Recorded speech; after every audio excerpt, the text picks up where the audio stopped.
Bonjour, je vais parler du dernier épisode en date de Marvel's Inhumans, dont on n'a plus que 3 épisodes à souffrir. Bah oui, ça c'est le problème d'avoir un univers étendu aussi, c'est que on ne sait pas quelle place va jouer Inhumans dans le reste de l'univers étendu. Alors, dans les films, je pense que ça aura aucune place, mais par exemple dans Agents of Shield, ça risque d'intervenir vu qu'il y a des Inhumans. Donc j'ai quand même envie de voir la série entière parce que ça fait partie de l'univers étendu, mais franchement, Euh, je subis un peu parce que c'est vraiment pas terrible. Alors on continue les story arcs débiles des personnages sur Terre, qui finissent par se retrouver à la fin de l'épisode. Sauf Crystal, il faut qu'il retrouve Crystal, bon. Et Maximus qui commence à perdre pied parce qu'il échoue à capturer Black Bolt. Alors Maximus c'est bien fait, mais je reviendrai parce qu'il y a quand même des problèmes avec lui. Bah, je crois que je vais refaire comme la dernière fois, je vais faire personnage par personnage sur Terre, hein. Karnak. Alors Karnak, ses pouvoirs reviennent d'un coup. C'est pratique, hein. C'est-à-dire, le mec lui tire une balle, il voit la trajectoire et tout, et il arrête la balle en frappant. Alors, ricoche et entre dans sa copine. Bon, alors déjà, ses pouvoirs, ça marche un peu comme le scénario en vie, c'est-à-dire, ça revient, mais pas entièrement. Ses pouvoirs reviennent suffisamment pour qu'il arrête une balle, mais pas suffisamment pour qu'il se rende compte que ça va entrer dans la trajectoire, va blesser sa copine. Et pendant tout le reste de l'épisode, c'est mes capacités sont pas revenus, j'ai le doute, je doute. Bah, faut savoir, tes pouvoirs ils sont revenus, ils sont pas revenus. Comment ça marche? Comment ça marche? Sérieusement, comment ça marche? Et il y a tout le truc de la fille qui dit non, mais le doute c'est important, si tu es sûr de toi, c'est que tu es un fanatique et tout. Sauf que, évidemment, la fille ne comprend rien à ce qu'il raconte. C'est pas le doute dans le sens le doute moral. Lui, c'est pas un doute moral qu'il exprime. Il dit j'ai jamais de doute sur mes décisions. Il sait très précisément quelles sont les conséquences de ses décisions. C'est-à-dire, en effet, il a pas de, c'est pas une question de, j'ai pas de doute moral. Il sait très précisément ce que ses actions auront comme conséquence, normalement. Du coup, en effet, il n'y a pas de doute. Parce que tu sais que si tu fais ça, ça aura telle conséquence. Donc, c'est pas une question d'un fanatique qui ne se pose pas de questions sur la morale parce que pour lui, il a raison, quoi qu'il arrive. Non, il sait. Donc, c'est pour ça, tout le truc de dire non, mais vivre ta vie en étant certain de tous tes choix, c'est pas bien, c'est pas drôle. D'ailleurs, il y a un flashback avec Gordon qui dit oui, mais du coup, tu t'amuses pas vu que tu sais tout à l'avance. Déjà, enfin, quel rapport? Parce que ce truc, c'est si c'est un pouvoir qu'il peut utiliser quand il veut, c'est-à-dire que c'est pas en permanence.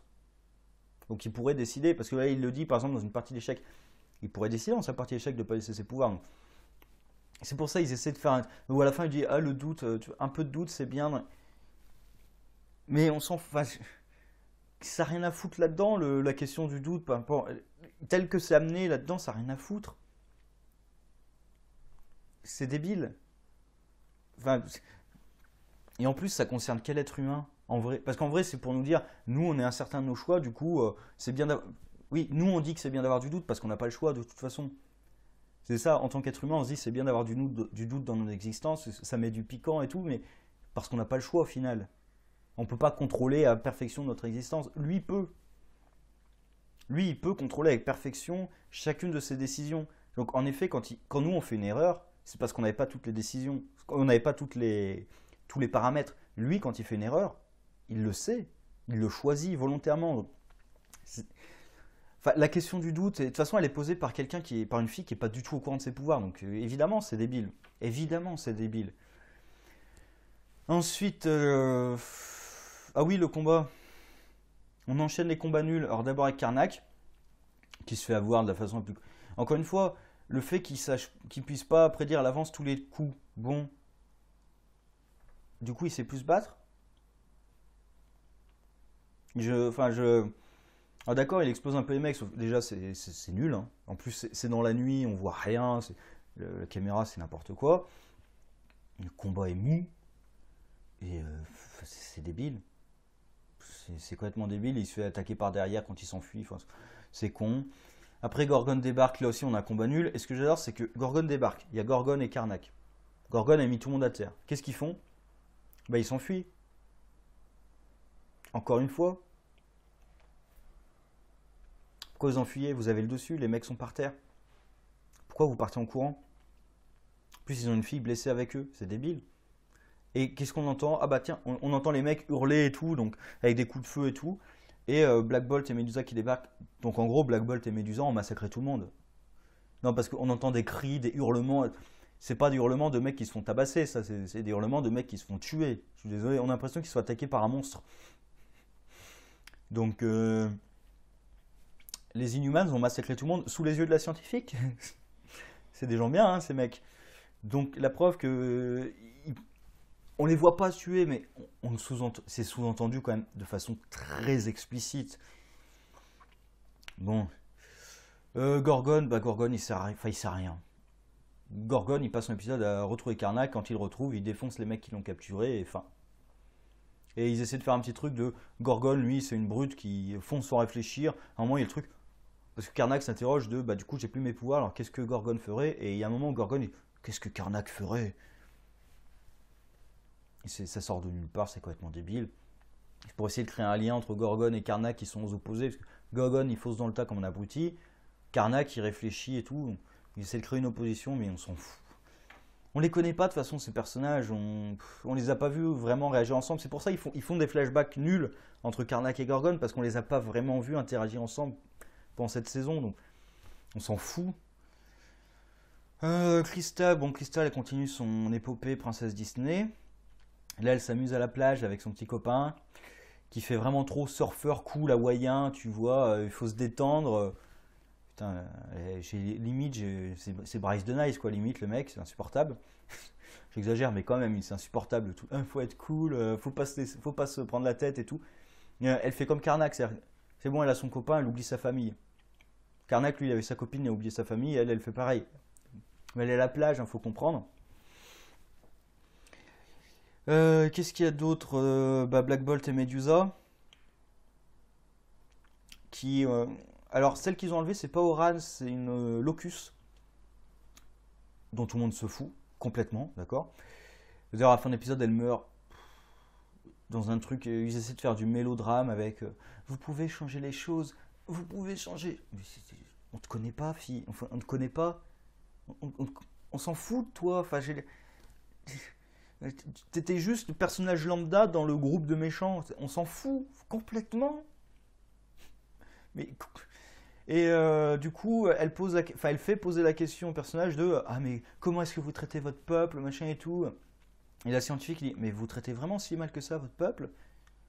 Du coup, c'est un peu débile parce que c'est là pour essayer de faire prendre conscience au roi et à la reine que ils prennent pas assez soin de leur peuple ou qu'il est maltraité et tout. Sauf que c'est carrément mal amené. Déjà, il y a la scientifique qui s'en mêle. Elle sait pas du tout quelle est la situation politique d'Attila. Donc, qu'est-ce qu'elle si elle savait vraiment si elle connaissait vraiment les conditions de travail des mineurs sur Attilan et tout, je pense qu'elle réagirait peut-être pas pareil. Et en plus, on lui dit quasiment, on lui dit pas clairement, on lui dit quand même que chacun a un rôle bien précis. Donc c'est un système de caste. Elle se rend compte. Pourquoi est-ce qu'elle défend Black Bolt contre Maximus? Elle y connaît rien au truc politique, elle. Pourquoi est-ce qu'elle est infâme? Et Locus qui pose la question. Ou l'autre qui dit ah oui, avec nous tu avais un rôle bien défini. Et Maximus il fait quoi, hein? Il t'utilise pas pour tes pouvoirs comme nous on t'utilisait pour tes pouvoirs. Donc attends, en gros, l'argument de Medusa c'est oui, nous on t'utilisait, mais Maximus il t'utilise aussi, hein? Hein? Pourquoi du coup je devrais être de votre côté? Parce que Maximus fait comme vous sur un point précis particulier? Je devrais être de votre côté? Oui, sauf que Maximus, d'accord, m'utilise, hein, mais il veut mettre fin au système de caste. Vous m'utilisez, et en plus, vous maintenez le système de caste.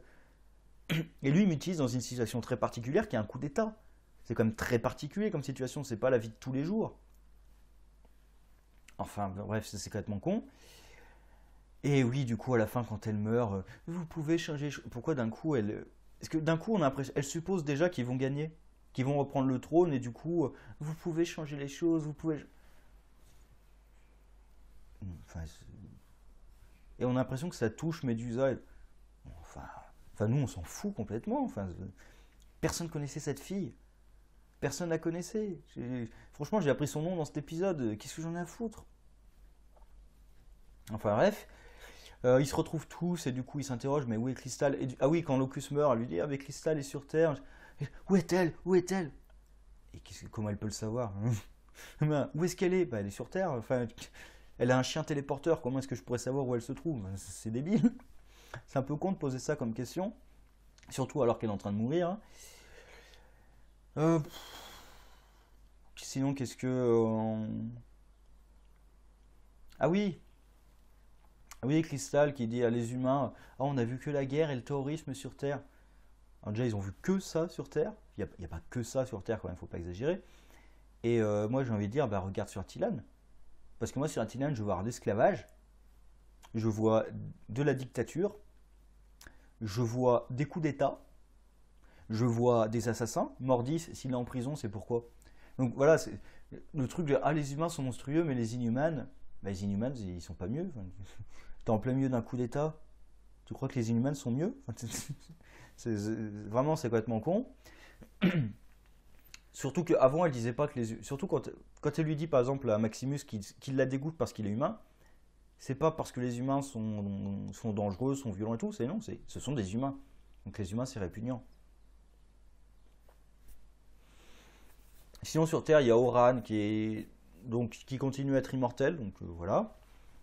Ça, c'était déjà amené, donc voilà, elle est immortelle. Elle est étudiée par le prof, le docteur là, qui travaille avec Maximus. Donc Maximus lui dit qu'il faut à tout prix le protéger parce que ses recherches sont utiles. Et elle a l'idée de l'utiliser lui et l'autre Inhuman qui s'était enfui pour capturer Black Bolt.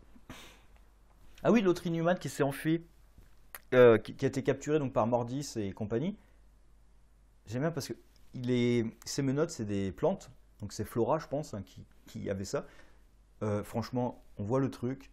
On se dit non mais en fait ils ont juste mis des lianes sur ses mains quoi. On sent pas du tout qu'il est attaché. D'ailleurs il s'en libère en 10 secondes et il s'enfuit. Et j'adore parce qu'il y a Mordis qui se retourne. Really? Et c'est le spectateur quoi.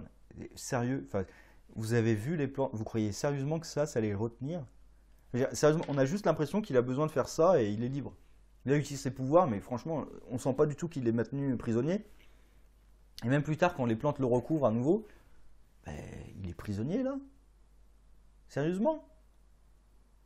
Il est juste tombé dans des branchages et il s'est pris des trucs dessus. Il n'est pas prisonnier là.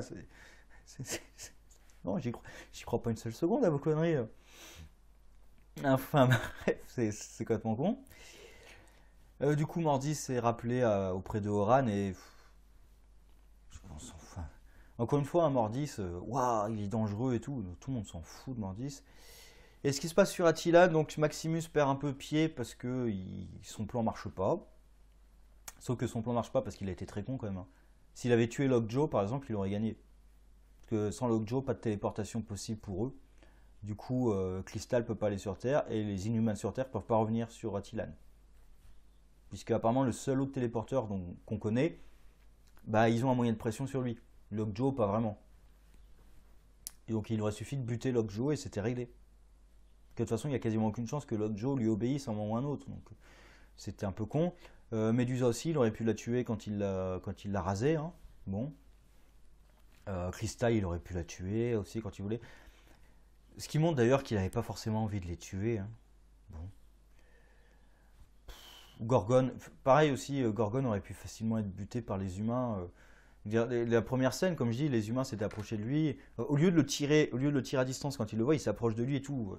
Donc en fait, la seule raison pour laquelle Maximus est en train de perdre, c'est parce que le scénario a envie que ça marche pas. Parce qu'il y a une infinité de possibilités où il aurait pu gagner déjà très facilement. Mais c'est bien fait, et surtout, parce qu'il y a un doute sur est-ce que Maximus fait ça pour lui ou pour Attilan. Parce que le mec du conseil génétique a l'impression qu'il fait ça que pour sa gueule. Sauf qu'on le voit dialoguer tout seul avec la statue de son père. Et vraiment, il dit clairement que j'ai perdu ma famille, j'ai perdu ça, j'ai tout perdu pour le bien général d'Attilan. Donc clairement, il a un agenda qui est de je veux être inhumain parce que j'ai été martyrisé toute ma vie en étant humain. Mais d'un côté, il pense vraiment faire le bien d'Attilan. Puisque là, il est tout seul dans la scène, donc il exprime ses vraies émotions, ses vraies pensées. Donc il veut vraiment le bien d'Attilan. Il y a tout un truc qui est vraiment pas clair là-dedans, c'est il a besoin d'autres Inhumans envoyés sur Terre pour capturer la famille royale. Et du coup, il s'intéresse aux civils, donc aux anciens mineurs. Et le mec du conseil génétique lui dit, ils vont pas être contents avec cette décision. Pourquoi? Et surtout, on les voit jamais. Ce qu'il dit, le peuple est un... Ah, ils vont être mécontents si tu les utilises comme ça. C'est lui qui le dit. On les voit jamais réagir à ça. Pourquoi est-ce qu'on devrait... Pourquoi est-ce qu'ils seraient mécontents déjà? Vous êtes mineur. On vous dit, on va mettre fin au système de caste, donc vous serez plus mineur.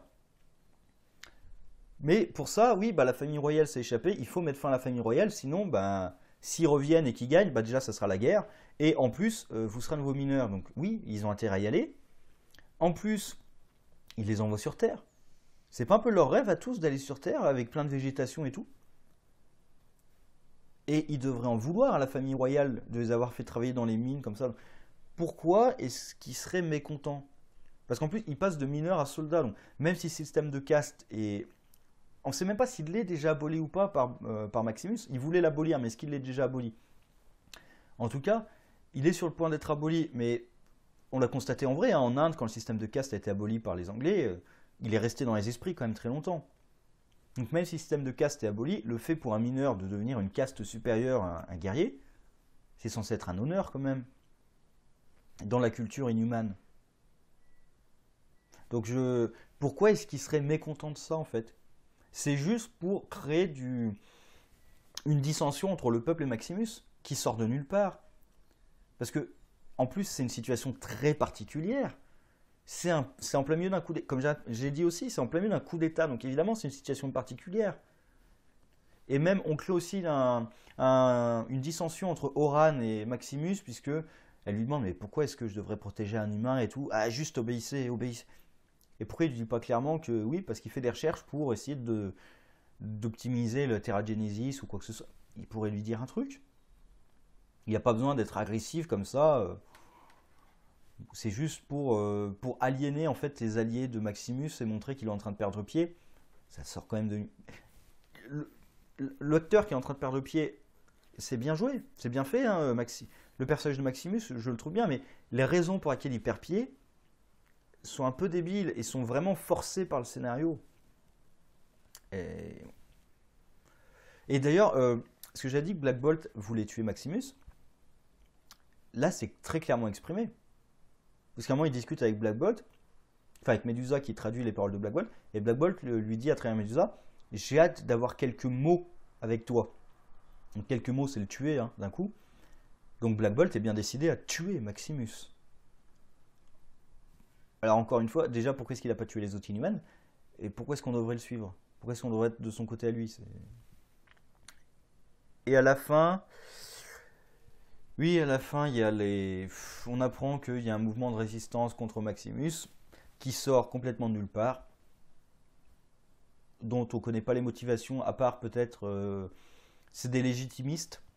Donc pour eux, le roi, c'est le roi légitime, c'est Black Bolt. À part ça, ils n'ont aucune raison d'exister. En plus, ils sont vraiment pas discrets pour le coup.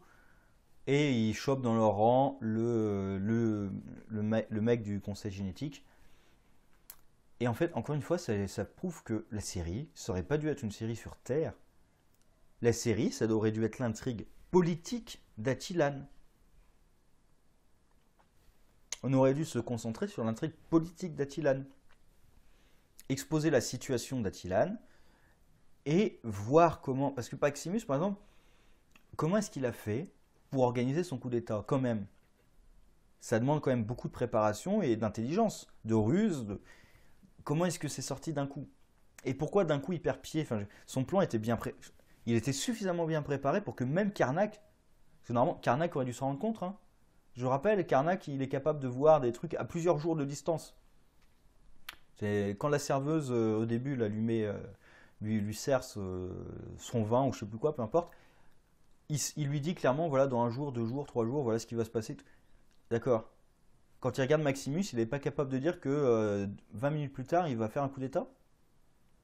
J'y ai même pas pensé, mais c'est débile, ça marche pas. Ou alors, c'est-à-dire que Maximus est tellement intelligent qu'il a réussi à préparer son truc sans même que Karnak s'en rende compte.